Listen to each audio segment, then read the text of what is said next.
Oke, perkenalkan nama saya Mikael Wahyu Haji dari kelas TRM absen 7. Di sini saya akan menjelaskan apa itu revolusi industri 4.0. Nah, sebelum masuk ke revolusi industri 4.0, kita harus mengenal empat macam revolusi industri sebelum termasuk 4.0.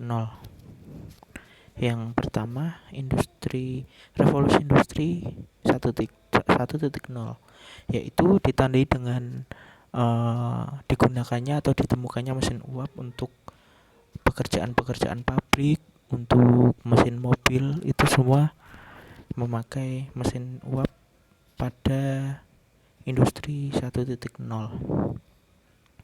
Nah, selanjutnya revolusi industri 2.0, di mana mulai ditemukan tenaga listrik dan pembuatan massal di pabrik dengan memanfaatkan energi listrik. Contohnya seperti menggunakan conveyor atau ban berjalan untuk produksi mobil atau produksi masalah mobil. Yang ketiga, revolusi industri 3.0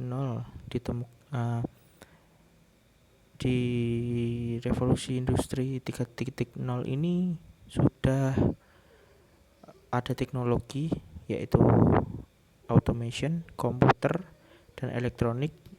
Nah, revolusi industri 3.0 ini gabungan dari automation, komputer, dan elektronik, di mana perakitan sudah dibantu oleh tenaga robot agar lebih mudah pengerjaannya dan efisien waktu pengerjaannya. Nah, yang terakhir, revolusi industri 4.0 yang ditandai dengan cyber physical system dan Internet of Things atau IoT. Di sini revolusinya itu berbasis sebagian besar komputer dan internet. Nah, untuk lebih jelasnya lagi akan saya jelaskan di slide berikutnya. Nah, revolusi industri 4.0 seperti dijelaskan tadi, di revolusi industri pada 4.0 ini berbasis internet, IoT atau Internet of Things, dan komputerisasi serta automation, di mana hampir semua pekerjaan bisa dikerjakan online atau daring melewati internet. Nah, ada beberapa perubahan atau perkembangan yang dibawa oleh revolusi industri 4.0. Perubahan itu menyangkut kegiatan-kegiatan kita di kehidupan sehari-hari. Nah, yang pertama, transportasi. Kita tahu sebelumnya transportasi itu hanya angkot, bis, dan ojek, di mana kita harus mencari tempat stop untuk menaiki transportasi tersebut.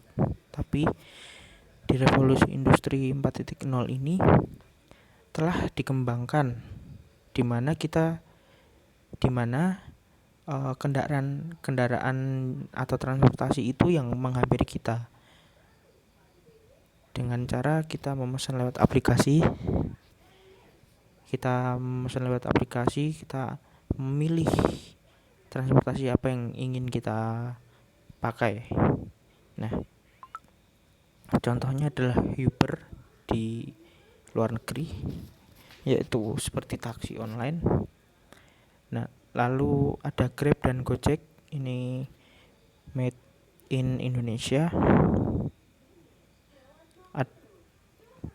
Grab dan Gojek itu pertama dimulai dengan ojek online yang memakai motor dahulu, setelah itu memakai mobil.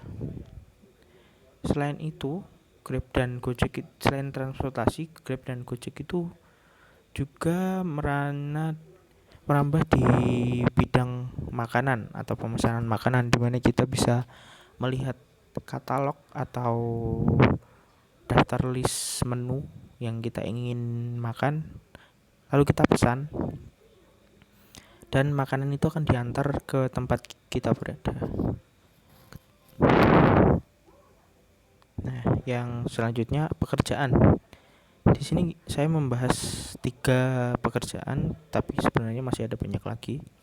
Yang pertama, pekerjaan pedagang.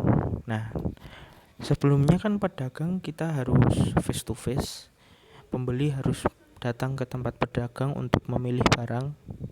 Tapi di revolusi industri 4.0 ini ada aplikasi atau market online di mana kita bisa membeli sesuatu tanpa kita harus datang ke tempat atau ke tokonya. Nah, ini ada Shopee, ada Lazada, terus yang lainnya juga ada Tokopedia. Caranya adalah kita mencari nama barang yang ingin kita beli, lalu membayarnya, lalu barangnya akan datang. Yang kedua, penulis. Nah, penulis sebelumnya hanya menulis di kertas lalu diterbitkan. Tapi ini ada platform namanya Wattpad.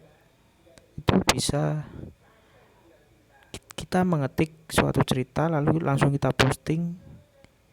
Itu bisa di revolusi industri 4.0. Lalu influencer banyak di aplikasi TikTok dan Instagram. Dengan memposting suatu video atau memposting suatu gambar, kita bisa menginfluence para netizen, di mana kita harus memiliki followers yang banyak dulu. Selanjutnya pendidikan. Ada Brandly, Quizzes, dan Ruang Guru. Di sini kita bisa belajar online tanpa harus datang ke sekolah dan bertatap muka dengan guru. Di Ruang Guru kita bisa latihan soal, tanya jawab dengan guru. Di Quizzes juga kita bisa latihan soal. Di Brandly kita juga bisa menemukan solusi-solusi jawaban. Selanjutnya hiburan. Di sini ada Netflix, WeTV, PUBG Mobile, dan YouTube. Dimana YouTube, Netflix, dan WeTV itu hiburan berbasis video, yang ada film, ada video short movie, short video. Kita bisa menontonnya sebagai hiburan. Dan PUBG Mobile ini mewakili hiburan sebagai game yang bisa kita mainkan dengan basis internet juga. Kesehatan. Di sini ada apotek K24 dan Halodoc. Di Halodoc kita bisa konsultasi dengan dokter tanpa datang ke rumah sakit, dan dokter bisa memberi resep lalu obatnya datang ke rumah kita. Selanjutnya, pada platform Shopee, Grab, Gojek, Lazada itu kan ketika membeli sesuatu kan kita perlu membayar. Nah, sebelum ada revolusi industri ini, pembayaran dilakukan secara tatap muka atau COD bisa dikatakan. Dan ketika kita mau mengambil uang harus ke mesin ATM. Tapi sekarang juga ada fitur e-money, ada Dana dan OVO.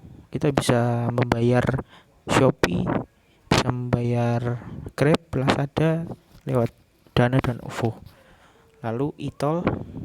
Sebelumnya tol itu kita membayar, ada petugasnya. Tapi sekarang di pintu-pintu tol itu kebanyakan hanya ada mesin dan kita harus mengetap kartu e-tol. Nah, ini keuntungan dan kerugiannya. Keuntungannya pertama, inovasi tanpa akhir. Revolusi industri 4.0 ini bisa berinovasi tanpa batas, karena semua bahan inovasi bisa kita cari di internet. Yang kedua, solusi terhadap permasalahan saat ini. Semua masalah saat ini bisa dicari juga di internet dan kita bisa memecahkannya. Yang ketiga, kemudahan-kemudahan yang senantiasa tersaji. Nah, dengan kita bisa mencari semuanya di internet, kita diberikan kemudahan. Nah, kerugiannya, satu, hilangnya berbagai macam pekerjaan. Nah, yang hilangnya berbagai macam pekerjaan itu bisa digantikan oleh robot dan sebuah mesin. Jadi sudah tidak butuh bantuan manusia lagi. Yang dua, kurangnya keterampilan manusia. Nah, tadi ketika semuanya sudah tidak butuh bantuan manusia, manusia hanya berdiam diri saja dan menikmati teknologi. Tapi keterampilan manusia itu kurang ketika dia hanya menikmati. Yang ketiga, ketergantungan yang berlebihan kepada teknologi. Nah, ketergantungan yang berlebihan ketika teknologi ini sudah banyak, kita bergantung pada teknologi. Nah, ketika suatu saat teknologinya ini rusak, nah kita tidak bisa apa-apa karena kurangnya keterampilan manusia tadi. Kesimpulan, revolusi industri ini memang membawa banyak perubahan baik yang bisa membantu kita untuk menjalani kehidupan ini dengan mudah. Tapi ketika teknologi sudah merajalela, beberapa pekerjaan akan tergantikan oleh robot dan teknologi tenaga manusia akan sedikit dilupakan. Ketika kita terlalu bergantung pada teknologi, maka kemampuan kita akan semakin buruk dan jauh dari kemampuan teknologi. Itu saja dari saya. Bila ada salah kata, mohon dimaafkan. Terima kasih.